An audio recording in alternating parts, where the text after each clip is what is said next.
दोस्तों, बांग्लादेशी हिंदुओं पर हो रहे अत्याचार के लिए मोदी सरकार ने एक कमेटी तैयार की है और खुद मोदी ने बांग्लादेशी पीएम मोहम्मद यूनुस को पीएम बनने पर बधाई दी और साथ में बांग्लादेशी हिंदुओं पर हो रहे अत्याचार को रोकने के लिए अपील भी की है।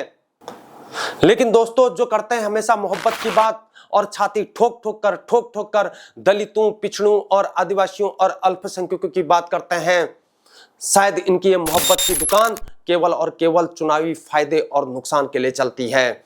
जिनको बांग्लादेशी हिंदुओं पर हो रहे अत्याचार के मुद्दे पर शायद सांप सा सूख गया है और इन्होंने अभी तक इस मुद्दे पर एक ट्वीट तक नहीं किया है। और वो इंसान जो संसद में शपथ के दौरान जय फिलिस्तीन के नारे लगाते हैं और गाजा के मुसलमानों पर दिन रात आंसू बहाते हैं, शायद इनके घर में हमारे घर की तरह एलईडी टीवी नहीं है, ये लोग हमारी तरह स्मार्टफोन नहीं चलाते हैं, ना ही हमारी तरह न्यूज़पेपर नहीं पढ़ते हैं, तभी तो इनको इस खबर का पता तक नहीं है।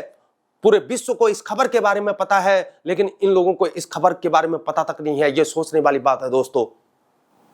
और वहीं ब्रिटेन, अमेरिका और कनाडा जैसी कंट्री बांग्लादेशी हिंदुओं पर हो रहे अत्याचार के लिए अपनी आवाजें उठा चुकी हैं, लेकिन भारतवर्ष में एक ऐसा भी दल है जिन्होंने इस मुद्दे पर अभी तक कोई शब्द या अपना दुख तक जाहिर नहीं किया है। या यूं कहें, ये लोग इतने मतलबी और गैर जिम्मेदार हैं कि कहीं इन्होंने बांग्लादेशी हिंदुओं पर हो रहे अत्याचार के मुद्दे पर या उसके पक्ष में अगर कुछ बोल दिया तो इनका भारतवर्ष में कहीं वोट बैंक गड़बड़ा न जाए। ये लोग मौत में भी अपने चुनावी फायदे और नुकसान को देखते हैं, शायद इनका जमीर मर चुका है। जय हिंद दोस्तों, मैं हूं हीरा परिहार, इंडियन आर्मी रिटायर्ड सोल्जर और आप देख रहे हैं देशभक्त डायलॉग। चैनल को सब्सक्राइब करें और वीडियो को ज्यादा से ज्यादा शेयर करें ताकि और भी लोग हमारा साथ जुड़ सकें और एक कुनबा बहुत बड़ा हो सके। न इधर की न उधर की, यहां पर बात होगी सिर्फ और सिर्फ मुद्दे की। दोस्तों, बांग्लादेश में इस आंदोलन की शुरुआत आरक्षण को लेकर हुई थी, लेकिन होता क्या है दोस्तों, जब भी छात्र लोग आंदोलन करते हैं तो कुछ नेता लोग अपनी ओछी राजनीति करने के लिए आंदोलन में कूद जाते हैं और यही कम न होता है कि उपद्रवी इस आंदोलन में कूद जाते हैं और अराजकता फैलाते हैं। ऐसा ही यहां पर भी हुआ और आंदोलन धीरे धीरे भयावह और उग्र होता हुआ चले गया। यही कम न था कि कुछ नफरती चिंटू और जिहादी मानसिकता के लोग इस आंदोलन में कूद गए और आंदोलन इतना भयावह और इतना उग्र हो गया कि यहां तख्ता पलट तक हो गया। हद तो तब हो गई दोस्तों जब शेख हसीना बांग्लादेश से भारत का रुख कर गई। तब जिहादियों की घृणित मानसिकता की इतनी हद पार कर गई कि ये लोग बांग्लादेशी हिंदुओं पर अत्याचार करने लग गए। दोस्तों, बांग्लादेश में तख्ता पलट हुए आज एक हफ्ते से ज्यादा का समय हो चुका है, लेकिन हिंसा रुकने का नाम तक नहीं ले रही है और सरेआम हिंदू औरतों की आबरू को लूटा जा रहा है और हिंदू मंदिरों को आग लगाकर ध्वस्त किया जा रहा है और पुलिस बुत बनकर तमाशा देख रही है और सेना ग्राउंड लेवल पर जमीनी स्तर पर काम नहीं कर पा रही है। और वहीं बांग्लादेश के नए सर्वेसर्वा मोहम्मद यूनुस अपने आंखों में पट्टी बांधकर कहीं बिल में घुसकर दुबक सा गया है।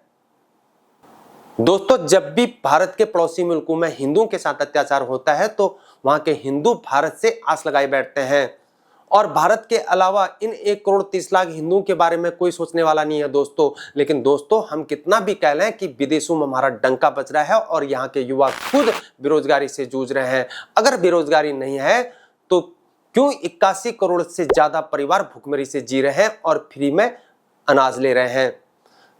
तो हम कैसे इन बाहर से आने वाले हिंदुओं को रोजगार व रोटी दे पाएंगे? लेकिन दोस्तों, जब बाहर से आने वाले रोहिंग्या मुसलमान इस भारत में रह रहे हैं और हिस्सा ले रहे हैं तो बाहर से आने वाले हिंदुओं से इतना दिक्कत क्यों?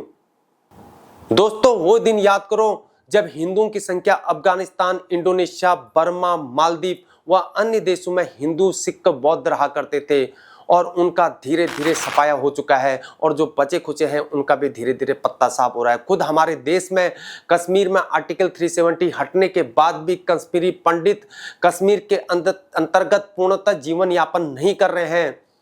और दोस्तों, जब पाकिस्तानी हिंदुओं के साथ अत्याचार हो रहा था तो हम सीएए लेकर आए और उसमें भी कुछ लोग इसका विरोध कर रहे थे। इसलिए दोस्तों, भारत में एक ऐसा दल है जिसकी चुप्पी अभी तक नहीं टूट रही है। ये कल के लिए, भविष्य के लिए खतरा है और कल के लिए खतरनाक हो सकता है। क्या इनको भारतवासियों से प्यार नहीं है? क्या केवल और केवल अपनी कौम से प्यार है? क्या और प्राणी नहीं है? क्या मानवता इतनी मर चुकी है? इसलिए दोस्तों, सीए और एनआरसी की बहुत आवश्यकता है, लेकिन यह बात इन नेताओं को समझ में नहीं आती है।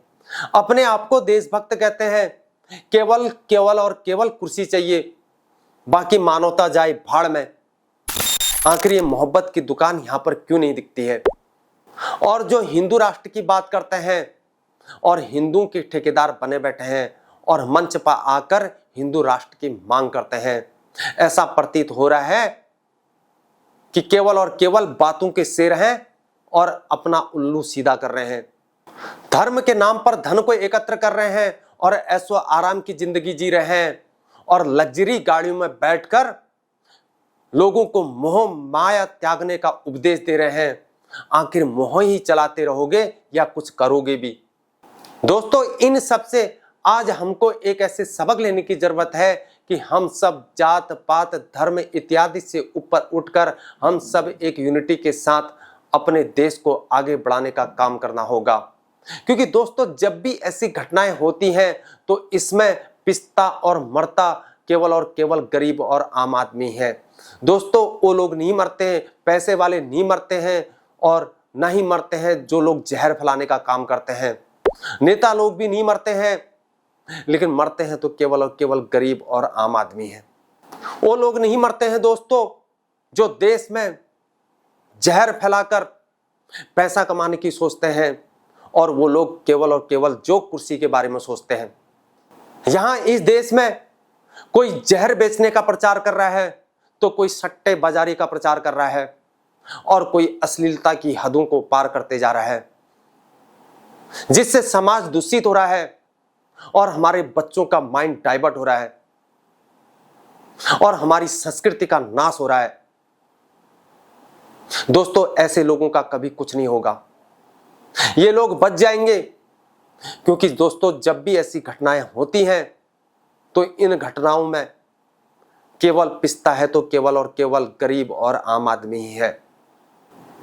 दोस्तों, आपको अगर मेरा कंटेंट अगर पसंद आता है तो आप हमारे चैनल को सब्सक्राइब करें और वीडियो को ज़्यादा से ज़्यादा शेयर करें, ताकि इससे हमारी थोड़ी सी हेल्प हो जाती है और हम अपने कार्य में और अग्रसर हो जाते हैं और ऐसा ही कंटेंट आपको दे पाते हैं। दोस्तों, आज के लिए इतना ही। जय हिंद, जय भारत, वंदे मातरम, भारत माता की जय।